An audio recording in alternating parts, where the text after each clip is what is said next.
gentlemen, Secretary General of the United Nations. Media. I'm here to first express my solidarity with the Kenyan people. I'm extremely concerned and saddened by the level of civil strife yet unabated in this country. It has led to an intolerable level of death, destruction, displacement, and suffering. This is unacceptable. It has to stop. The humanitarian crisis we are witnessing is unprecedented in Kenya.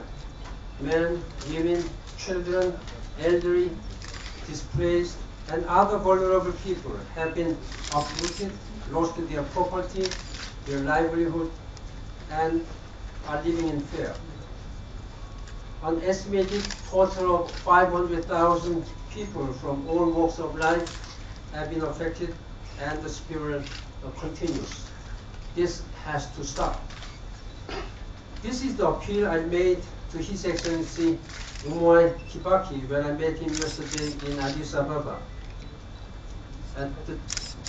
in the margin of African Union Summit meeting, and to the Honorable Raila Odinga when we discussed the situation this morning here in Nairobi. I've also appealed today to the negotiators whom I met earlier with my predecessor, former Secretary General Kofi Annan. I also appealed today to members of Kenyan civil society working for peace. The killing must stop. The violence must end for the sake of the Kenyan people and for the sake of Kenya. This is a message I brought with me from the African leaders I met yesterday at the AU Summit meeting, and from all other concerned world leaders, as well as the UN Security Council. The political crisis has evidently unleashed historic grievances which have led to a spiral of violence, displacement, revenge, and renewed displacement.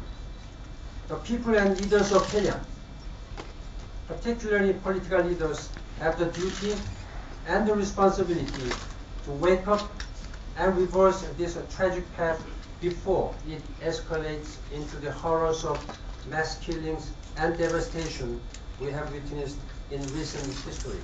The chairman of the panel of eminent African persons and former Secretary General Kofi Annan, joined by Ms. Gracia Marshall and former President. Ladies and gentlemen, I'm encouraged by the constructive spirit that has prevailed throughout my discussions so far. I call on the negotiating teams to persevere and show the courage, the vision, and leadership to expeditiously find a just and peaceful solution. I'm also here to assess the humanitarian situation and support provided by the United Nations family to the people of Kenya in this difficult time, and to reaffirm loud and clear that this support will continue. It has not been easy for the people of Kenya.